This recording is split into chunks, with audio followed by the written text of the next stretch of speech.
Welcome to Gyan Ganga online class. Hello students, good morning. 12 eco chapter number 12 औद्योगिक क्षेत्र के बारे में हम इस वीडियो में जानेंगे। औद्योगिक क्षेत्र क्या होता है, इसका क्या महत्व है, इसका राष्ट्रीय आय में कितना हिस्सा जाता है, इसका ढांचा किस प्रकार से तैयार किया जाता है और आदि बातें हम इसके बारे में इस चैप्टर में जानेंगे। सबसे पहले प्रस्तावना से स्टार्ट करेंगे। विश्व के देशों में कृषि, उद्योग और सेवा क्षेत्र इस प्रकार तीन उत्पादन क्षेत्रों का समन्वय हमें देखने को मिलता है, जिसमें से औद्योगिक क्षेत्र सबसे अधिक महत्वपूर्ण है। सामान्य रूप से विकसित देशों का अभ्यास करने पर सऊदी अरेबिया जैसे पेट्रोलियम का निर्यात करने वाले देशों को छोड़कर ज़्यादातर विकसित देश औद्योगिक देश ही है, जैसे अमेरिका, ब्रिटेन, जापान। कई देशों में कृषि मुख्य व्यवसाय होने के बावजूद ये विकसित देशों की श्रेणी में आते हैं। उदाहरण के लिए ऑस्ट्रेलिया, न्यूजीलैंड।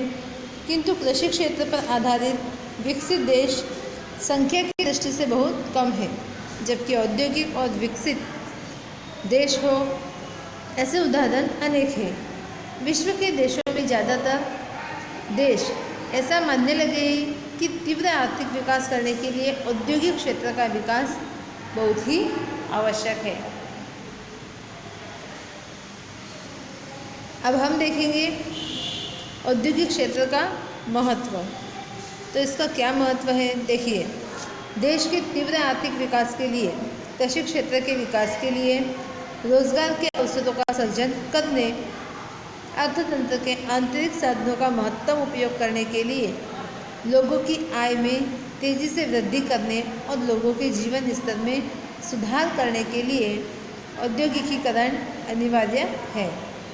इससे ऐसा कह सकते हैं कि भारत जैसे विकासशील देशों में प्रवर्तमान बेरोजगारी और गरीबी जैसी जटिल समस्याओं के निवारण के लिए औद्योगिकीकरण बहुत ही अनिवार्य है। यह औद्योगिकीकरण केवल आर्थिक विकास प्राप्त करने के लिए ही नहीं, बल्कि सामाजिक और राजकीय स्थिरता प्राप्त करने के लिए भी अत्यंत आवश्यक है। यह नीचे दर्शाए गए मुद्दों से क्लियर होगा। देखिए, फर्स्ट है राष्ट्रीय आय में योगदान।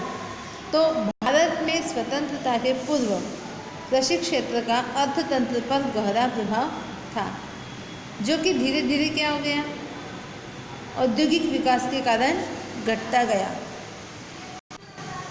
जिसके विपरीत उद्योगों का राष्ट्रीय आय में हिस्सा बढ़ गया। अर्थतंत्र के आयोजित प्रयासों के फलस्वरूप उद्योगों ने राष्ट्रीय आय में अपने हिस्से में बढ़ोतरी की, फिर भी यह अपेक्षाकृत कम है। मतलब स्वतंत्रता से पहले कृषि क्षेत्र से राष्ट्रीय आय में अधिक योगदान प्राप्त होता था, जो कि स्वतंत्रता के बाद क्या हुआ, उद्योगों के कारण राष्ट्रीय आय में हिस्सा उद्योगों का क्या हुआ, बढ़ गया, लेकिन फिर भी यह क्या है, मात्रा में कम है। वर्ष 1951 में राष्ट्रीय आय का 16.6% हिस्सा उद्योगों द्वारा प्राप्त होता था, जबकि 2013-14 में राष्ट्रीय का 27% हिस्सा स्थिर भाव औद्योगिक क्षेत्र द्वारा प्राप्त होता। इस पर से हम ये कह सकते हैं कि राष्ट्रीय आय में औद्योगिक क्षेत्र का हिस्सा बढ़ा है। यह बात विशेष रूप से उल्लेखनीय है कि सेवा क्षेत्र के विकास में भी औद्योगिक क्षेत्र का योगदान महत्वपूर्ण रहा है। मतलब कृषि क्षेत्र की तुलना में सेवा क्षेत्र और औद्योगिक क्षेत्र का योगदान राष्ट्रीय आय में क्या हुआ है, बढ़ा है। अब हम देखते हैं रोजगार। तो भारत अत्यधिक जनसंख्या वाला देश है, जिसमें श्रम की पूर्ति पूर्ण रूप से रोजगार के दृष्टिकोण से उत्पादक कार्य में समावेश नहीं किया जा सकता है। इसलिए अर्थतंत्र में रोजगार के अवसरों के अभाव के कारण बेरोजगारी की समस्या बहुत ही जटिल है। औद्योगिक क्षेत्र में आयोजित प्रयासों के परिणाम स्वरूप विकास होने से उसकी रोजगार प्रदान करने की क्षमता में वृद्धि हुई है। वर्ष 1951 में 10.6% श्रमिक औद्योगिक क्षेत्र में रोजगार प्राप्त करते थे। वर्ष 2011-12 में यह प्रमाण बढ़कर 24.3% हो गया। औद्योगिक क्षेत्र में छोटे पैमाने के उद्योग जो श्रम प्रधान उत्पादन पद्धति का उपयोग करते हैं, उनका विस्तार बढ़ाने से रोजगार के प्रमाण में आमूल परिवर्तन लाया जा सकता है। नेक्स्ट है निर्यात आय। मतलब निर्यात करने से जो आय प्राप्त होती है वह कृषि क्षेत्र की तरह औद्योगिक क्षेत्र भी अपना उत्पादन बढ़ाकर अर्थतंत्र में बचत योग्य शेष की निर्यात करके विदेशी पूंजी की आय का सृजन कर सकते हैं। यह विदेशी पूंजी अर्थतंत्र में अन्य कमी वाली वस्तुओं की आयात करने में उपयोगी सिद्ध हो सकती है। मतलब निर्यात करने पर जो विदेशी आय प्राप्त होगी, विदेशी पूंजी प्राप्त होगी, उसका उपयोग किस में किया जा सकता है कि जिन वस्तुओं की कमी यहाँ महसूस हो रही है उसे हम आयात कर सकते हैं। तो वर्ष 2013-14 में देश की कुल निर्यात आय का 2/3 भाग औद्योगिक क्षेत्र के प्रयत्नों द्वारा प्राप्त हुआ था। इस प्रकार देश का औद्योगिक क्षेत्र अर्थतंत्र में अपने उत्पादन कार्य के द्वारा लोगों की आवश्यकताओं को संतुष्ट करता है। इसके बाद अधिक उत्पादन प्रमाण का निर्यात करके विदेशी पूंजी का सृजन किया जा सकता है। यह परोक्ष रूप से अर्थतंत्र की अन्य वस्तुओं की आवश्यकताओं को भी संतुष्ट करता है। अगला देखेंगे अर्थतंत्र का संतुलित विकास। औद्योगिक क्षेत्र संतुलित आर्थिक विकास एवं तीव्र आर्थिक विकास के लिए उपयोगी है। देश का विकास होने से लोगों की कृषिजन्य आवश्यकताओं के लिए मांग का सृजन होता है। साथ ही साथ लोगों की आय बढ़ने से आय का एक भाग बचत के रूप में भी रखा जा सकता है, जिससे लोगों के द्वारा वैभवी मतलब कि विलासिता वाली चीज वस्तुओं की मांग भी बढ़ती है, जो सामान्य रूप से उद्योग द्वारा उपलब्ध करवाया जा सकता है। देखिए, लोगों को यदि रोजगार मिलेगा तो लोगों की क्या होगी, आय बढ़ेगी। आय बढ़ने से लोग बचत करेंगे। बचत के द्वारा लोग क्या कर सकते हैं, पहले तो आवश्यकता वाली वस्तुओं को खरीद लेंगे, फिर यदि और उनके पास कुछ है तो वो विलासिता वाली वस्तुओं को भी खरीदेंगे। मतलब उसकी मांग क्या होगी, बढ़ेगी। जो कि सामान्यतः क्या दर्शा रही है कि उद्योगों के द्वारा जो चीज़ें उपलब्ध करवाई जा रही है उनका उपयोग किया जा सकता है। तो इसके अलावा उत्पादन क्षेत्र में सरकार सार्वजनिक क्षेत्र की स्थापना करके अल्प विकसित अथवा पिछड़े विस्तारों में भी रोजगार और आय का सृजन करके अर्थतंत्र का तीव्र और संतुलित विकास करती है। नेक्स्ट है कृषि का आधुनिकीकरण। कृषि क्षेत्र में तीव्र आर्थिक विकास और जमीन तथा श्रम की उत्पादकता बढ़ाने के उद्देश्य से कृषि क्षेत्र का आधुनिकीकरण अनिवार्य है। भाई, कृषि का आधुनिकीकरण करना बहुत ही ज़रूरी है। क्यों? ताकि आर्थिक विकास में वृद्धि हो और जमीन तथा श्रम की उत्पादन क्षमता भी बढ़े। औद्योगिक क्षेत्र के द्वारा उपलब्ध नई टेक्नोलॉजी कृषि क्षेत्र को सहायता देती है। ट्रैक्टर, थ्रेशर, सबमर्सिबल पंप, जंतुनाशक दवाइयाँ छांटने के जो उपकरण हैं, फिर रासायनिक खाद, फिर जंतुनाशक दवाइयाँ, इन सभी का उत्पादन औद्योगिक क्षेत्रों में किया जाता है। अतः ऐसा हम कह सकते हैं कि औद्योगिक क्षेत्र के द्वारा उपयोग में ली गई नई टेक्नोलॉजी की मदद से कृषि क्षेत्र का विकास भी संभव हो सका है। नेक्स्ट है अर्थतंत्र का मजबूत ढांचा। अर्थतंत्र के मजबूत ढांचे का सृजन करने के लिए औद्योगिक क्षेत्र अनिवार्य है। औद्योगिक क्षेत्र के द्वारा लोहा, सीमेंट जैसी वस्तुओं का बड़े पैमाने पर उत्पादन होता है, जो देश के लिए सिंचाई के लिए बांध, सड़क, पुल जैसी बड़ी योजनाओं में उपयोगी है। इसके अलावा उद्योग द्वारा यातायात के साधन जैसे कि बस, ट्रक, रेलवे, विमान, कार, द्विचक्री वाहन इत्यादि उपलब्ध करवाकर अर्थतंत्र के ढांचे को मजबूत बनाते हैं। इसके अतिरिक्त संरक्षण के साधन जैसे बंदूक, गोला बारूद, टैंक आदि का उत्पादन भी औद्योगिक क्षेत्र द्वारा ही किया जाता है, जिससे विदेशों पर का अवलंबन घटता है और अर्थतंत्र मजबूत बनता है। नेक्स्ट है सामाजिक ढांचे में भी परिवर्तन। औद्योगिकीकरण से नई औद्योगिक संस्कृति का सृजन होगा, जिसमें अनुशासन, परिश्रम, प्रतिस्पर्धा, समूह प्रवृत्तियाँ, स्वनिर्भरता, सहयोग, आपसी समूह, नव संशोधन, वृत्ति, संस्थाकीय क्षमता जैसे गुणों का विकास होता है। जबकि इससे विरुद्ध अंधश्रद्धा, प्रारब्धवाद, संकुचित मानसिकता, जड़ मानसिकता जैसे विचारों में क्या होती है, कमी होती है। इस प्रकार का सामाजिक बदलाव अर्थतंत्र के विकास के लिए प्रेरक सिद्ध होता है। मतलब कि देखिए, अर्थतंत्र का यदि विकास हो रहा है तो सामाजिक ढांचे में भी क्या होगा, हमें परिवर्तन दिखाई देगा। अगला टॉपिक हम देखते हैं औद्योगिक ढांचा। तो भारत का औद्योगिक क्षेत्र आयोजन के वर्षों में प्रगतिशील रहा है।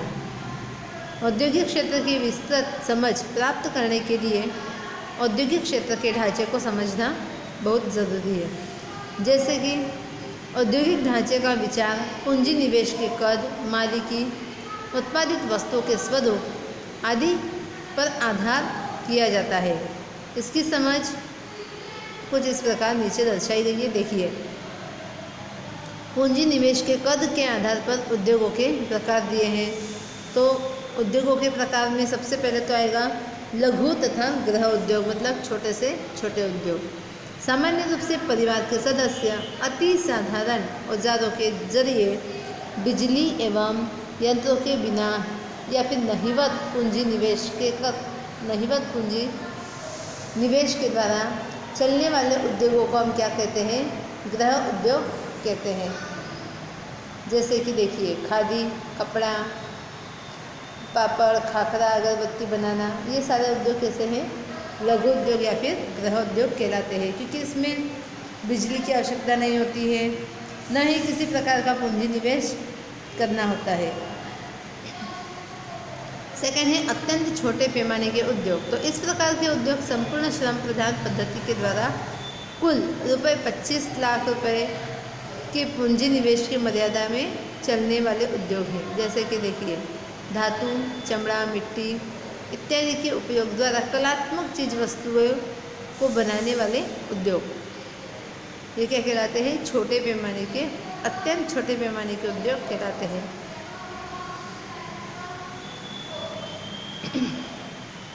अब हम देखते हैं कि छोटे पैमाने के उद्योग कौन से हैं। तो जिन उद्योगों में 25 लाख रुपए से अधिक और 5 करोड़ रुपए से कम पूंजी निवेश किया गया हो, तो ऐसे उद्योगों को श्रम प्रधान उत्पादन पद्धति का उपयोग करता है और बड़े पैमाने के उद्योगों को सहायक होते हैं तथा तमाम उद्योगों के छोटे पैमाने के उद्योगों में शामिल किया जाता है। जैसे औजार, वाहन की मरम्मत, उपभोग की चीज वस्तुओं का उत्पादन करने वाले उद्योग।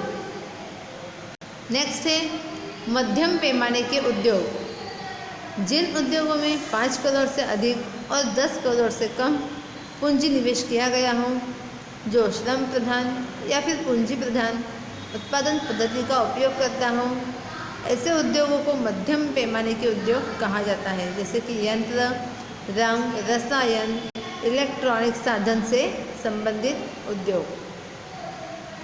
फिर है बड़े पैमाने के उद्योग। तो जिन उद्योगों में 10 करोड़ से अधिक पूंजी निवेश हुआ हो तथा पूंजी प्रधान पद्धति का उपयोग हुआ हो, तो ऐसे उद्योगों को बड़े पैमाने के उद्योग कहा जाता है, जैसे रेलवे के साधन, बड़े वाहन, लोहा इत्यादि के उपयोग। फिर हम देखेंगे मालिकी के आधार पर उद्योगों के प्रकार। तो मालिकी के आधार पर है सार्वजनिक क्षेत्र के उद्योग। यदि उत्पादित इकाई की मालिकी और संचालन सरकार के हस्तक है तो उसे सार्वजनिक क्षेत्र की इकाई कहा जाता है, जैसे कि रेलवे, टेलीफोन, डाक इत्यादि सरकारी मालिकी के उद्योग हैं जो सार्वजनिक क्षेत्र की औद्योगिक इकाई के रूप में जाने जाते हैं। इन सार्वजनिक क्षेत्र की इकाइयों को 3 भागों में बांटा गया है।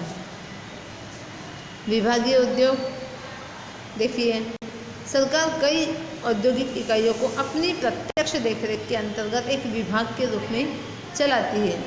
इसके अलावा ऐसी इकाइयों की आय और खर्च का प्रावधान अंदाजपत्र में शामिल किया जाता है।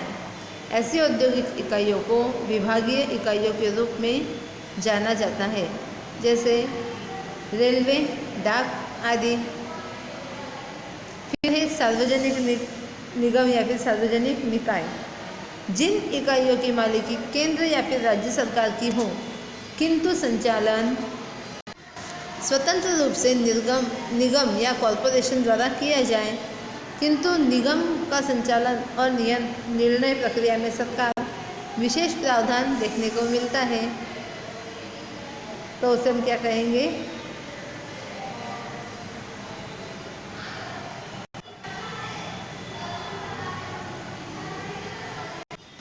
तो उसे हम सार्वजनिक निगम या सार्वजनिक निकाय कह सकते हैं। जैसे देखिए जीवन बीमा निगम, स्टेट ट्रांसपोर्ट निगम, एयर इंडिया, रासायनिक खाद का उत्पादन विक्रय करने वाली इकाई सार्वजनिक निकाय के रूप में जानी जाती है।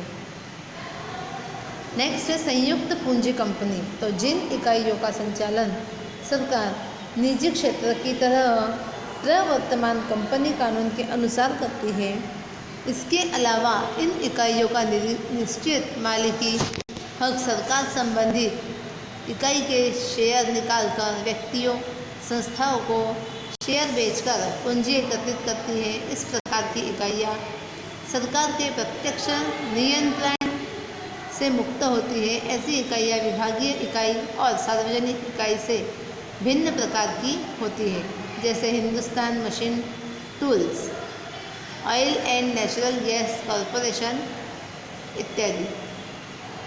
ये सब किसके अंतर्गत आएगी? संयुक्त पूंजी कंपनी के अंतर्गत आती है।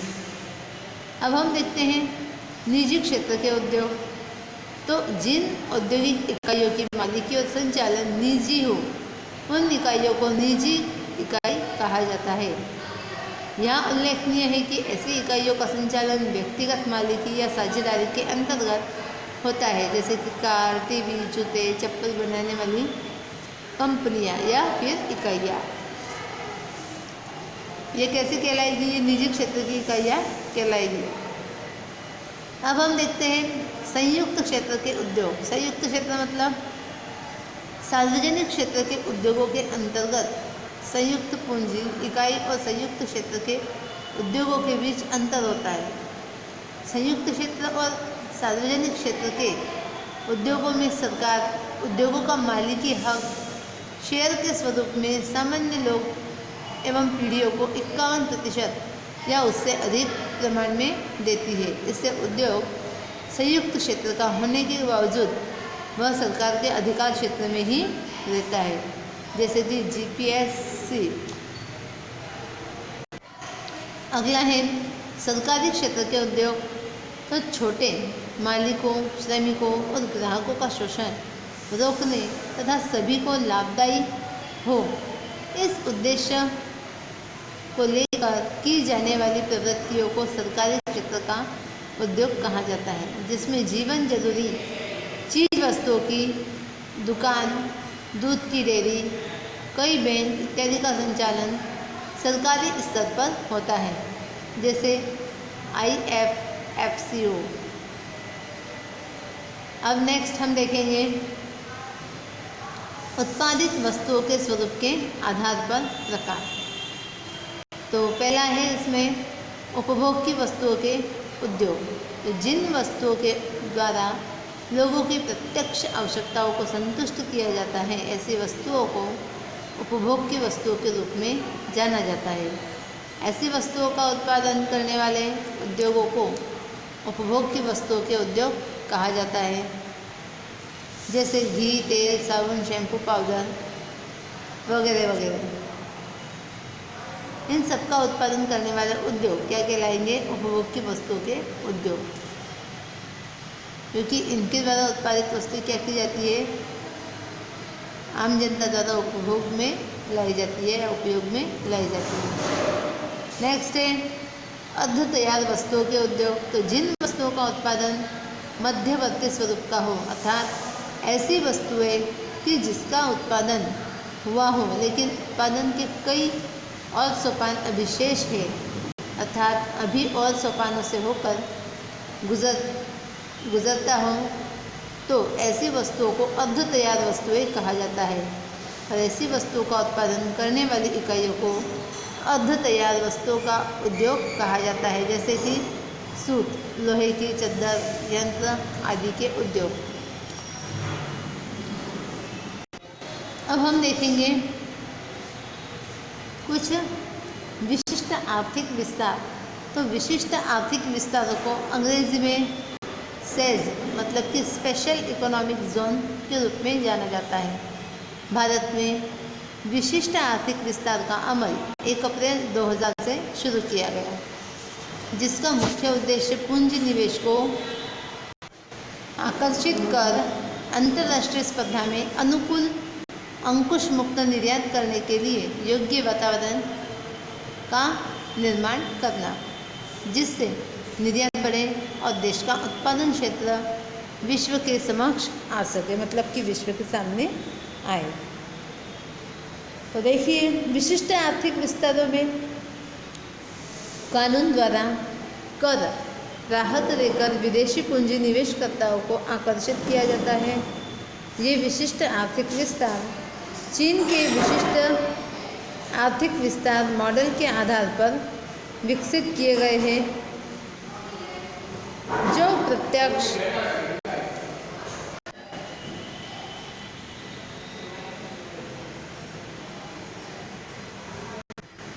विदेशी पूंजी निवेश द्वारा निर्यात करने वाले उत्पादित क्षेत्रों का विकास करने में उपयोगी है। विशिष्ट आर्थिक विस्तार में कर मुक्त विस्तार तैयार किया जाता है। दूसरे शब्दों में कहें तो यह एक ऐसा भौगोलिक विस्तार तैयार किया जाता है जो एक ही देश में आर्थिक कानून से भिन्न हो, मतलब कि उससे अलग हो। विशिष्ट आर्थिक विस्तार का उपयोग चीन, Bharat, Jordan, Poland, Philippine, Russia और उत्तरी कोरिया जैसे देश करते हैं। भारत में 8 विशिष्ट आर्थिक विस्तारों की स्थापना की गई है, जिसमें सांता क्रूज, महाराष्ट्र, कोचीन, केरल, कंडला और सूरत, चेन्नई, विशाखापट्टनम, फाल्ता और नोएडा का समावेश किया गया है। इसके अलावा 18 विशिष्ट आर्थिक विस्तारों की रचना करने का प्रावधान भी रखा गया है।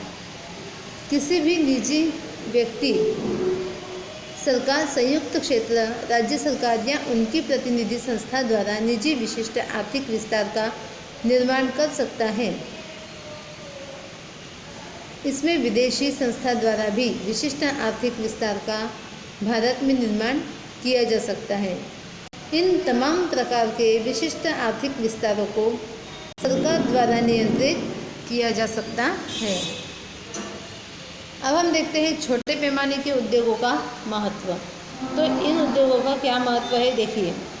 छोटे पैमाने के उद्योग पिछले 5 दशकों के दौरान अत्यंत महत्वपूर्ण और प्रगतिशील रहे हैं। इनके द्वारा रोजगार सृजन, अल्प पूंजी निवेश के द्वारा उत्पादन प्रक्रिया शुरू करने, ग्रामीण विस्तारों में औद्योगिकीकरण करने, पिछड़े विस्तारों का विकास करने, प्रादेशिक असमानता को दूर करने और राष्ट्रीय आय और संपत्ति का समान बंटवारा करने के लिए उपयोगी है। भारत के छोटे पैमाने के उद्योग बड़े पैमाने के उद्योगों को पूरक बनकर देश के सामाजिक एवं आर्थिक विकास में अपना बहुत महत्वपूर्ण योगदान देते हैं। वास्तव में जिन उद्योगों में 25 लाख रुपए से अधिक और 5 करोड़ से कम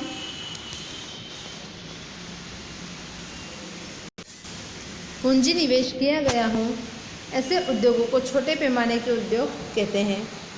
सामान्य रूप से ऐसे उद्योग श्रम प्रधान उत्पादन पद्धति का उपयोग करते हैं। इसके अलावा ये उद्योग बड़े उद्योगों के सापेक्ष अत्यंत कम प्रमाण में पूंजी का उपयोग करते हैं। इसके बावजूद बड़े पैमाने के उद्योगों को सहायक सिद्ध होते हैं। छोटे पैमाने के उद्योगों का महत्व देखते हैं। सबसे पहला तो है कि रोजगार का सृजन, मतलब कि रोजगार में वृद्धि करते हैं, रोजगार उपलब्ध करवाते हैं। रोजगार मिलने की क्या होती है, इससे संभावना बनी रहती है ना। नेक्स्ट है उत्पादन वृद्धि। अब सामान्य रूप से बड़े पैमाने के उद्योग यंत्रों का उत्पादन करते हैं। देश में अति आवश्यक चीज वस्तुओं का उत्पादन छोटे पैमाने के उद्योगों द्वारा किया जाता है। ऐसे उद्योगों के माध्यम से तीव्र उत्पादन वृद्धि की जा सकती है। वर्ष देखिए, पहले जितने प्रमाण में उत्पादन होता था उसकी तुलना में अभी क्या होने लगा है, अधिक पैमाने पर उत्पादन होने लगा है छोटे पैमाने के उद्योगों के द्वारा। नेक्स्ट है उत्पादन इकाई में वृद्धि। छोटे पैमाने के उद्योग देश को अनेक प्रकार से लाभ देते हैं, जिससे देश की सरकार और लोग भी इसमें खूब रस लेते हैं। उत्पादन में होने वाली वृद्धि भी उत्पादन इकाई में हुई वृद्धि की आभारी है। देखो, 94-95 में 79.60 लाख छोटे पैमाने के उद्योग थे, जो बढ़कर 2001-2 में कितने हुए, 105.21 लाख हो गए। फिर धीरे से उसकी संख्या फिर बढ़ गई। तो इस प्रकार ये संख्या दर्शाती है कि छोटे पैमाने के उद्योगों का विकास भारत में तीव्र औद्योगिकीकरण द्योतक है। नेक्स्ट है निर्यात।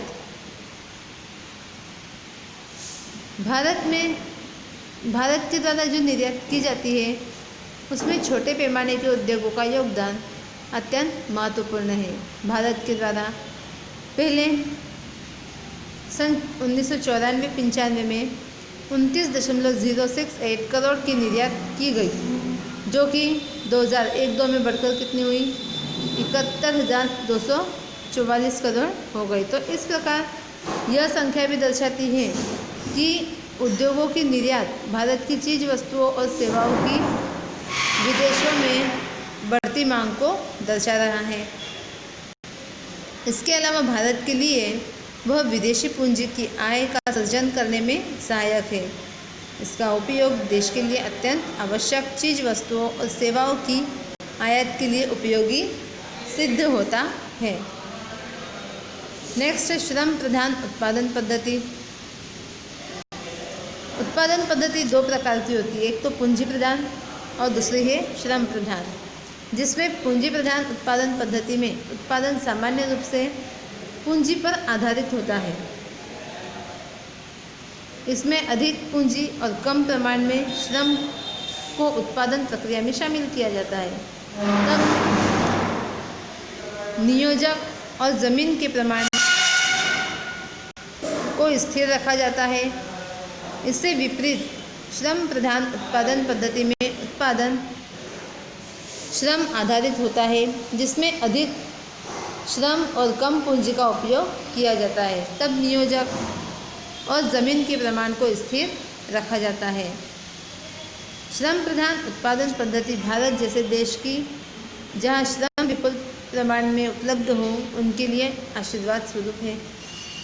श्रम प्रधान उत्पादन पद्धति सामान्य रूप से रोजगार लक्ष्य होने के कारण इन देशों के लिए आशीर्वाद रूप है। नेक्स्ट है विदेशी पूंजी की बचत। छोटे पैमाने के उद्योग भारत जैसे देश के लिए बहुत ही उपयोगी साबित होते हैं। वे एक और निर्यात बढ़ाकर देश को विदेशी पूंजी प्राप्त करवाते हैं या मदद करते हैं, तो दूसरी ओर बड़े पैमाने पर आवश्यक चीज़ वस्तुओं का पर्याप्त प्रमाण में क्या कर देते हैं, उत्पादन कर देते हैं, मतलब उत्पादन को बढ़ाते हैं, जिससे देश की आयात में भी कमी होती है और निर्यात में क्या होने लगती है, वृद्धि होती है, जिससे देश की क्या होती है, बचत होती है। नेक्स्ट है कम समय अवधि। छोटे पैमाने के उद्योग अत्यंत कम समय अवधि में शुरू किए जा सकते हैं और इन उद्योगों में पूंजी निवेश और उत्पादन के बीच अत्यंत कम समय अंतराल खूब उपयोगी साबित होता है। इस प्रकार अत्यंत कम समय अवधि में उत्पादन कार्य शुरू हो जाने के कारण देश में जिन वस्तुओं की कमी है उनका उत्पादन बहुत ही कम समय में ही अपेक्षित परिणाम या अपेक्षित प्रमाण में प्राप्त कर सकते हैं, जिससे देश को खूब मदद मिलती है। अगला है संतुलित प्रादेशिक विकास। बड़े पैमाने के उद्योगों के सामने छोटे पैमाने के उद्योग कम पूंजी साधन, श्रम, कम संसाधनों के द्वारा देश के किसी भी भाग में आसानी से शुरू कर सकते हैं। इसलिए केवल विकसित देशों तक ही लाभ केंद्रित न रहकर संतुलित विकास की प्रक्रिया को प्रोत्साहन देता है। इस प्रकार से छोटे पैमाने के उद्योगों के द्वारा धनिक और गरीब, विकसित और अल्प विकसित देशों जैसी असमानता को कम करने में सहायक साबित होता है। अगला है विकेंद्रीकरण। बड़े पैमाने के उद्योग समाज के अत्यंत धनिक वर्ग जो अल्प संख्या में हैं उनके द्वारा चलाए जाते हैं, क्योंकि इसमें खूब अधिक मात्रा में पूंजी निवेश करना होता है, जिससे बड़े पैमाने के उद्योग पूंजी और संपत्ति के केंद्रीकरण को प्रोत्साहन देता है, जबकि छोटे पैमाने के उद्योगों में अत्यंत कम पूंजी की आवश्यकता होती है, मतलब बहुत ही कम पूंजी में छोटे पैमाने के उत्पादन शुरू किए जा सकते हैं या उद्योगों को स्थापना की जा सकती है और इसके द्वारा लाभ प्राप्त कर सकते हैं। इतना ही नहीं बल्कि देश में पड़े हुए जो निष्क्रिय और सुषुप्त साधन है या संसाधन है उनका भी उपयोग इसके ज़रिए संभव हो जाता है। बिना उपयोग में लिए गए संसाधनों का उपयोग बढ़ने से देश का कुल उत्पादन बढ़ता है।